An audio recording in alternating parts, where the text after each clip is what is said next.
물만 먹어도 살이 찐다? 그거는 사실 거짓말이에요. 물만 먹어도 살이 찌는, 물론 부정으로 넘어가시는 분들이야 있겠지만 물만 먹어서 실제로 살이 찌는 사람은 없습니다. 하지만 문제는 같은 양을 먹어도 남들보다 살이 찌는 사람은 있다는 거죠. 살을 찌는 체질, 남들보다 살이 더 잘 찌는 사람에 대해서 이번 영상에서 이야기해드리겠습니다.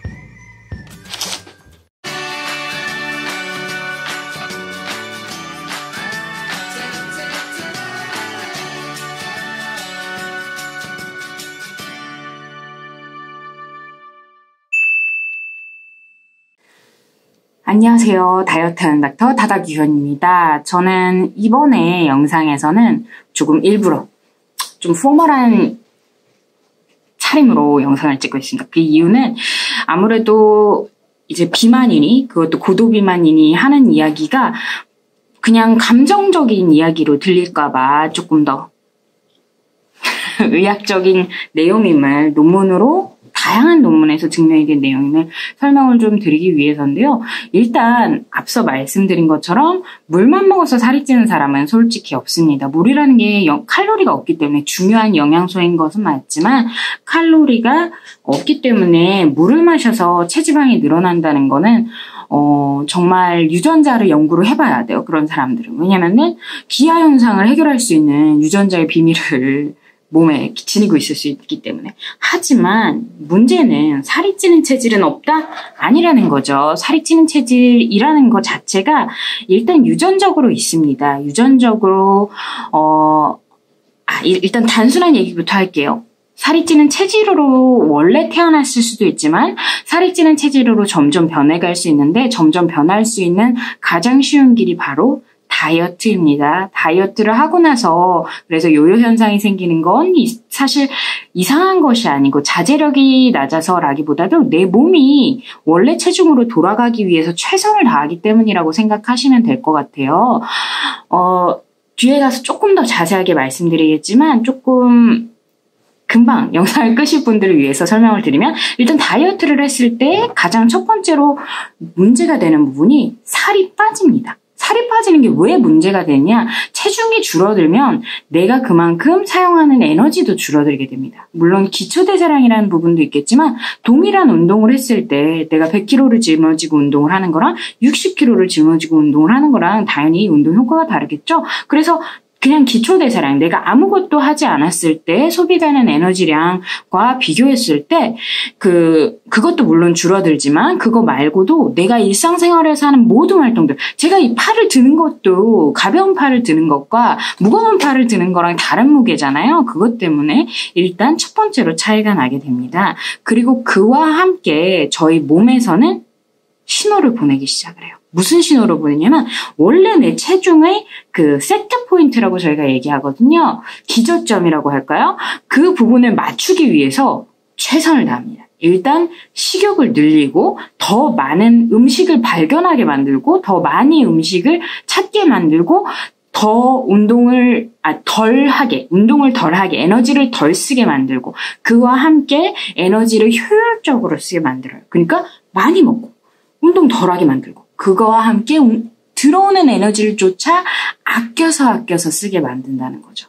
그러니까 다이어트를 하면 할수록 사실 우리 몸에서는 점차 살이 찌는 체질로 바뀌어갈 수가 있어요. 그런 만큼 그래서 그렇게 왔다 갔다 하지 않게 좀 차근차근히 저는 진행을 좀 하려고 하는 겁니다. 물론 요요 현상도 있지만 사실 체중 순환이라고 하거든요. 체중이 빠졌다가 늘었다가를 반복하는 걸. 근데 그 빠졌다가 늘었다가를 반복하는 거 자체가 또 사람의 건강에 굉장히 또 위험이 됩니다. 그래서 그런 부분에 대해서 이번에는 저는 조금 영향을 가능은 덜 받고자 좀 느긋하게 진행을 하고 있습니다. 차근차근히. 그리고 다행히 좀 그거에 대해서 몸도 좀 익숙해지고 있는 것 같은데요. 일단 여기까지가 단순한 설명이라고 생각하시면 될 것 같아요. 단순한 설명이고 조금 더 깊게 설명을 드리자고 하면은 말씀드린 것처럼 결과적으로 같은 양을 먹으면서 사람들이 다 똑같이 살이 찌는 게 아니라는 거죠. 같은 양을 먹더라도 사람들이 더 많이 찌는 사람들이 생기는 거고, 그런 과정에서 앞서 얘기하지 않았던 부분 하나가 유전입니다. 왜냐면 사실 바꿀 수 있는 부분은 아니니까요. 내가 유전적으로 어느 정도의 체중이 나에게 그 편안한지, 그러니까 내 그 생체 내에 그런 살을 찌워라, 빼라 라는 그런 기전이 작동하지 않고 편안하게 있을 수 있는 구역은 사실 어느 정도 정해져 있다고 합니다. 특히 이제 그 엄마 아빠의 그런 유전자를 받는 거, 그리고 엄마가 임신했을 때 어땠는지가 영향을 미치는데요. 중요한 게 엄마가 임신했을 때 살이 많이 찌면 자식도 살이 많이 찔 그 대사질환에 노출될 확률이 높다. 같은 열량을 섭취하더라도 소아 비만, 뭐 아니면 성인이 비만으로 이행할 가능성이 높다. 이런 부분은 사실 이해가 가잖아요. 뚱뚱한 사람한테서 뚱뚱한 사람이 나오니까. 근데 또 정말 저는 사실 놀랐던 것이 엄마가 너무 살이 안 찌는 경우, 엄마가 뭐 입덧이 심했건 뭐 어쨌든 여러 가지 이유로 체중 증가가 부족할 경우, 그러니까 그 정상 범위라는 게 저희가 있잖아요. 권장 범위. 그게 결국에는 권장 범위를 위쪽으로 벗어났을 때도 문제지만 아래쪽으로 벗어났을 때도 문제가 되는데, 그렇게 아래쪽으로 적절한 영양소가 태아에게 공급될 수 있을 정도로 체중 증가가 있지 않았었던 경우에도 아이가 비만이 되기가 쉽습니다. 그 이유가 뭔가 연구를 해봤더니, 그렇게 임신한 상태에서도 뭐 체중 조절을 엄격하게 했다거나 마른 섭취가 부족했던 경우에는 마찬가지예요. 다이어트를 하는 사람의 신체와 마찬가지로 같은 열량이 들어오더라도 더욱더 영양소를 아껴 쓸 수 있게, 더 많이 몸에서 활용할 수 있게 체내 기전이 바뀌어서 말씀드렸던 대사증후군, 인슐린 저항성이라든지 고혈압, 고지혈증 이런 거에 대한 노출 확률이 오히려 늘어난다고 합니다. 그래서 사실 이제 제가 예전에 읽었던, 그리고 제가 과거에 예전에 읽었던 책 읽는 의사에서도 읽어드렸던 죽이러 갑니다라는 책에서 아주 예쁜 아주 예쁜 아니어도 꽤나 예쁜 엄마 밑에서 태어난 흉측한 뚱뚱한 괴물, 저를 대입을 했었던 그런 모습 안에서 어쩌면 그런 영향이 있었던 게 아닐까? 그런 영향이 이런 생각도 하게 됐어요. 사실 그런 경우에 적응하기가 저는 더 힘들다고 생각을 하거든요. 이게 우리 엄마 아빠 때문에 내가 살이 쪘어. 우리 엄마 아빠도 살쪘고 나도 살쪘고 왜 이 모양이야 하는 것도 굉장히 속상하고, 나는 어떻게 해도 안 돼라는 생각 들지만 엄마 아빠가 날씬한 상황에서 나만 뚱뚱한 것도 사실 되게 힘들거든요. 근데 이게 저희 엄마가 그랬다는 건 아닙니다. 저는 어렸을 땐 날씬했어요. 저는 제 몸은 제가 직접 만든 거기 때문에 스트레스로 만든 거기 때문에 할 말은 없고, 근데 만일 진짜 임신했을 때 체중 증가가 충분하지 않은 경우에도 이런 소아비만 유발할 수 있다는 거 말씀을 드리고 싶습니다. 그래서 앞서 설명드렸던 내용을 조금 더 자세하게 설명을 좀 드릴게요. 일단 말씀드린 것처럼 일단 저희가 살을 빼는 경우에 왜 살이 찌는 체질로 점점 변해가냐. 첫 번째 이유는 신진대사가 변합니다. 저희 대사가 변해가지고 일단 이 대사에도 두 가지가 있죠. 기초대사량이 있을 것이고, 그리고 또 하나가 에너지를 얼마나 저축을 하려고 하느냐. 이 부분일 거예요. 얼마나 쓰려고 하고 얼마나 비축을 하려고 하고, 이 부분인데요. 기초대사량은 체중과는 직접적인 연관성이 있습니다. 체중이 많이 나갈수록 그냥 내가 내 몸의 생존을 위해서 쓰는 에너지가 많아져요. 체중이 많이 나가기 때문에 여기저기서 써야 될 때가 많기 때문에 그래요. 근데 중요한 게 사실 이 기초대사량에 대해서만 사람들이 주로 생각을 하지만 실질적으로 운동을 할 때 사용되는 에너지도 다르다는 거죠. 운동을 하지 않더라도 그냥 내가 이렇게 얘기하면서 이 팔을 드는 행위가 이 무거운 팔을 들 때랑 가벼운 팔을 들 때랑 다르다는 거죠. 그래서 살이 빠지면 빠질수록 살이 빠지기가 힘들고, 그리고 유지하기도 쉽지 않습니다. 내 몸 자체가 일단 점점 덜 에너지를 쓰게 되니까요. 근데 그와 함께 단순히 에너지를 덜 쓰는 게 아니라 에너지를, 그러니까 내 체중 때문에 덜 쓰는 그런 물리적인 요인이 아니라 그거 말고도 대사적으로 덜 쓰려고, 효율적으로 쓰려고 몸이 바뀌어갑니다. 왜냐면 우리 몸에서는 생존을 하려고 하는 거거든요. 사실 스트레스 역시 사람을 살을 더 찌게 만들어요. 우리가 이제 진화론적으로 얘기를 하자면은 내 몸이 스트레스 받는다라는 거는 생존의 위험이 된다는 신호예요. 그래서 생존을 잘 할 수 있게 에너지를 더 비축하려는 작용들이 일어나게 됩니다. 동화작용이라 그러는데요. 스트레스 호르몬으로 대표적으로 알려져 있는 코르티솔이 그런 동화작용을 부추기는데 그 중에 특히 가장 오래 에너지를 쓸 수 있는 배로 에너지를 축적을 하게 됩니다. 그 외에도 이제 에너지를 쓰기보다는 같은 양의 열량이 섭취되더라도 지방으로 먼저 축적을 하게 되고 덜 쓰게 만들고 그리고 실제로 더 많이 먹고 더 운동도 덜하고 잠도 덜 자게 만듭니다. 스트레스적인 요인이. 근데 사실 다이어트 자체도 스트레스잖아요. 그래가지고 말씀드린 것처럼 신진대사면에서 일단 기초대사량, 활동대사량 그리고 또 하나 대사에서 에너지의 축적의 효율성이 생기면서 일단 살이 찌기 쉬워집니다. 그리고 또 하나 그냥 그런 사실 이게 다 연결되어 있는 거긴 한데요. 그거와 함께 뇌도 바뀝니다. 뇌에 있는 그런 신경전달 물질과 호르몬에 뇌에 작용하는 게 변하는데요.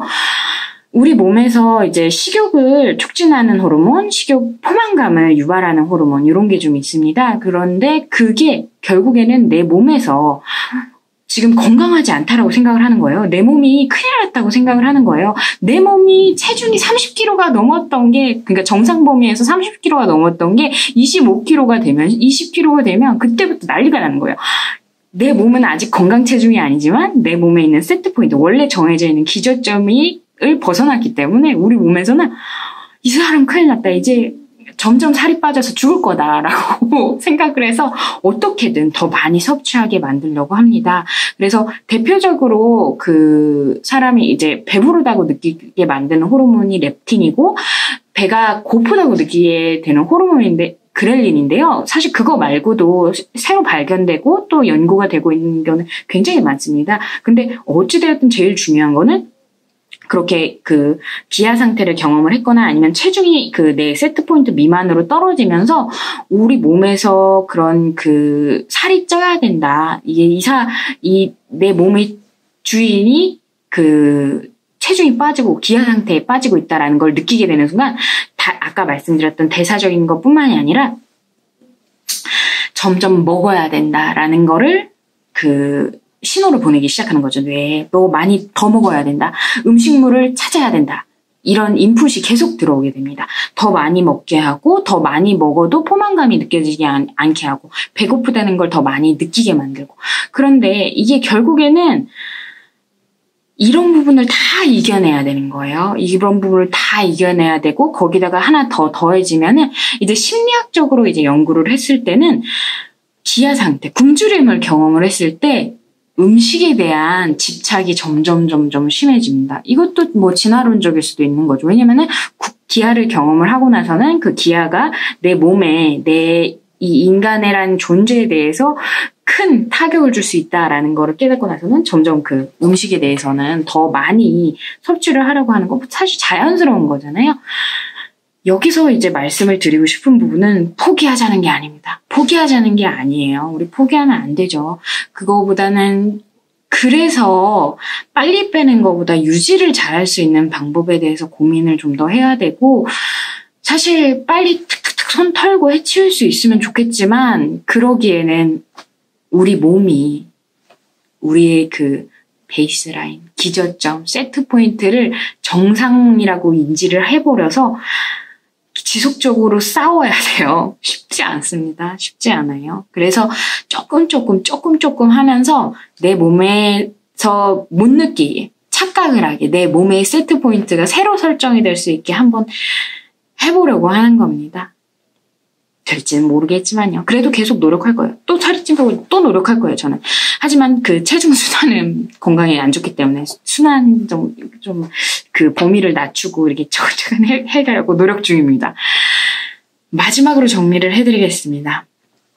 살이 찌는 체질, 다시 말씀드리지만 물만 마셔서 살찌지는 않아요. 그거는 확실히 맞는 부분이지만 같은 60kg가 아니에요. 처음부터 60kg였던 사람과 60kg를 만든 100kg에서 60kg가 된 사람은 전혀 다른 사람입니다. 이 사람이 먹는 거, 활동하는 거 똑같이 하면 이 60kg가 된 사람은 살이 찔 가능성이 더 높아요.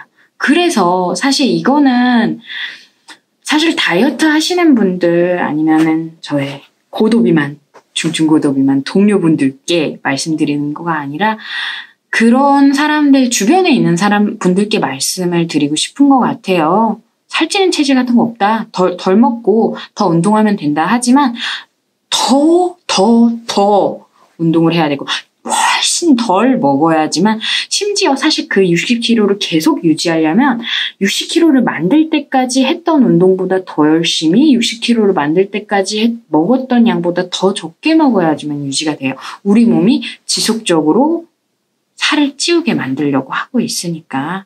그래서 결국에는 이게 비만을 만성질환으로 진단을 하고 또 의학적인 치료가 필요한, 또 장기적인 치료가 필요한 부분이라고 이제 여기게 되는 부분인데요. 네, 그렇습니다. 이걸 어떻게 마무리해야 될지 모르겠네요. 그냥 좀 속상해서 그랬어요. 이게 항상 제가 이제 예전에 이제 폭식을 하면서 자기 관리에 대해서 토로를 했던 것처럼 우리 몸에서는 체중을 빼는 거에 대해서 격렬하게 저항을 해서 사실 경험을 해보지 않은 분들은 알 수가 없을 수도 있어요. 뭐 직접적으로 내가 경험을 해보지 않으면은 저 사람이 어디선가 몰래 먹고 있겠지. 운동을 열심히 하더라도 뭐 폭식을 하고 있겠지. 이렇게 생각할 수도 있는데 그냥 일반적인 생활을 하면서도 살이 점점 더 찌게 될 가능성도 있다는 거죠. 일반적인 약을 먹으면서도. 왜냐면은 내 몸이 바뀌었으니까. 아까 말씀드린 것처럼 그런 변화들이, 호르몬 변화, 신진대사 변화 이런 게 1년 이상 지속이 돼요. 다이어트를 중단한 상황에서도. 그래서 사실 점점 살을 뺐다가 체중이 늘었다가 사중에 뺐다가 체중이 늘었다가 하면서 점점 세트 포인트가 위로 올라가시는 분들도 많아요. 그래서 그 부분에 대해서 조금 주의를 할 필요가 있고, 그래서 더더욱 유지가 잘 되는 방법으로 내 몸을 점점 유지가 안 되더라도 어쨌든 내 몸을 살이 찌는 체질로 만들지 않을 수 있는 방법으로 가야 된다고 저는 생각을 합니다. 그래서 같이 갈 수 있게, 좀 느긋하게 갈 수 있게, 그리고 또 좀 돈을 덜 들이고 갈 수 있게 함께 할 수 있었으면 좋겠어요. 이런 얘기하면서 저도 속상합니다. 아니라고 그냥 금방 끝낼 수 있다고 말씀드리면 있으면 좋겠지만, 그리고 사실 그렇게 해야지 돈은 더 잘 벌 거예요. 나만 믿고 따라오면은 금방 뺀다. 이렇게 말씀드리는 게 돈은 더 잘 벌겠죠. 그렇지만 거짓말인걸요. 그렇게 뭐 단기간 빼게 하는 거는 굶어서도 할 수 있으니까. 그치만 그렇게 했을 때 아까 말씀드렸던 우리 몸의 저항, 우리 몸의 그 반항은 더 격렬해질 수밖에 없습니다. 그 얘기는 어차피 실패할 수밖에 없는 방법이라는 거죠. 제가 예전에 비만으로 돈 벌기 너무 쉽다라는 영상을 남겼었는데요. 그것도 마찬가지입니다. 그래서 그래요. 이 정도로 말씀드리고 정리하겠습니다. 이게 너무 속상해서 영상이 길어지네요. 그래도 어찌됐든 꾸준히 조금씩 우리 건강해집시다.